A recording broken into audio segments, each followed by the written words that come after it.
Welcome back. I'm going to do a little demonstration now of the difference between dry brush, wet on dry, and wet on wet painting.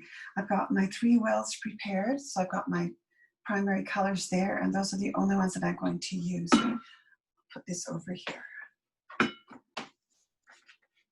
So for the dry brush, I'm going to get my brush loaded with paint, but I'm going to go on with weight. So going on, and I'll take some of it off.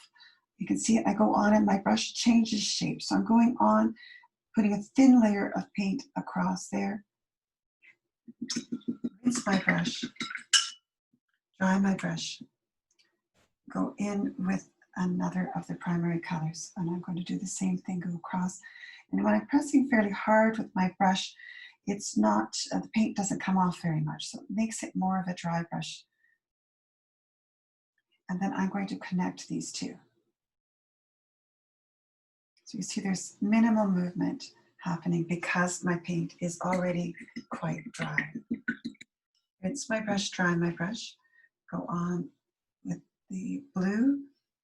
Take some of it off before I come up this time. So push that on. You can see as I press down, I get a line that's dry brush mark. If I go softer, it comes off my brush. So I'm just going to press down and have that go on quite dry. And then if I do these firmly too, they'll keep their brush marks will show. So in a dry brush painting, you can actually go on even drier than this. But the brush marks do show. So if you can see how pressing down, the paint doesn't want to come off the brush. And if I join these, the paint stays where it's put. It doesn't move around too much.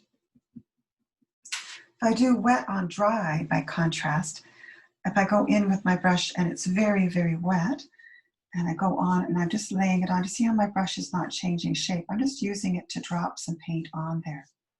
Let it go on. Then I'll rinse my brush, dry my brush, and go into the next reservoir of color. And I'm going to do that as well, very lightweight. So I'm using the tip of my brush and just very lightweight, letting the paint flow off there. And then when I join them, they will bloom in different ways. Now I have this board tilted a little bit so that the paint will flow downhill. Come on with the next color. Come across here. It's the same reservoirs, so you get to see the difference in the colors that show up. And then if I just join these, you can see that the paint can flow. And it moves in a little bit different way. Add some yellow below that one. So I'm going to go on with this one and go on quite generous, and then let's see what happens. So you see as I'm moving it, it's mixing, and it will flow down into the next reservoir.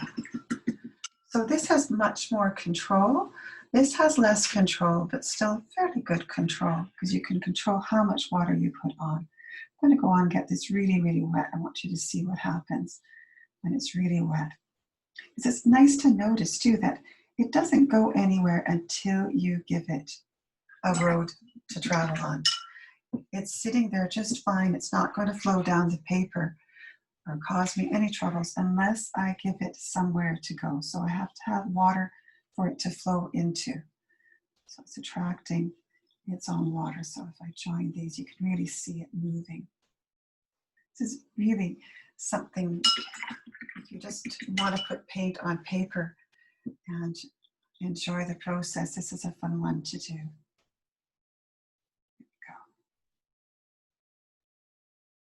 can see that this is joining.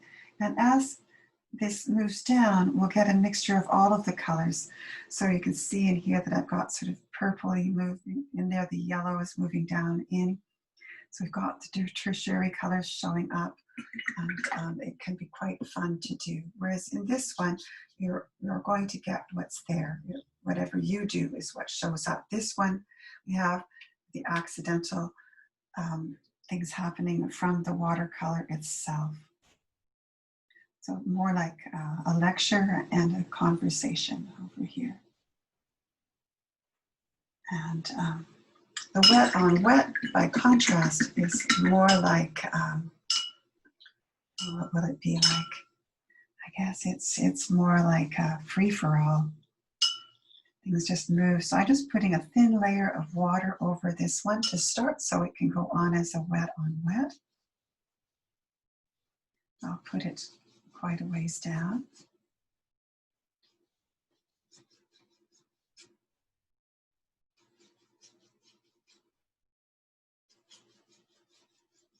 There we go. Dry my brush. I'm going to take the puddles off the masking tape because we don't really need those. And I'll come in again with the yellow at the top. Come across, and that yellow is on wet paper. So you can see that it's not staying in the straight line. It's going to move, and I put this red below, and if I join them, it really moves. So it's a similar movement that I did for the first ones, but it's really moving. So I put my blue on, and then when I join them, they'll glue together. So it's just a very different feel. There's nothing that says one is better than the other. It becomes a personal preference. Which one do you like best? These strips are getting a little wider just because the paint is flowing. Here we go. And again, I don't very little weight with my brush to have the paint come off.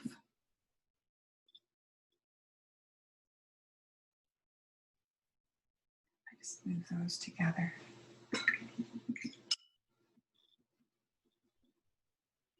I might still put one more on.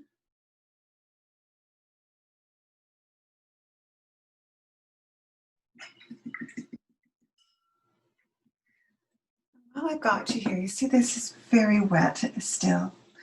If I wash my brush and dry my brush, I can actually go and lift that paint off by putting weight on. You see that's lifted up quite a bit of paint. There's paint on my brush now. I rinse my brush and dry my brush. I can do the same with another part as well. Let me just to show you, this is an experiment you can do just so you know what watercolor will do. So as I'm pressing, I'm lifting the paint off, and I put that paint on my paper towel, and then I can lift it off.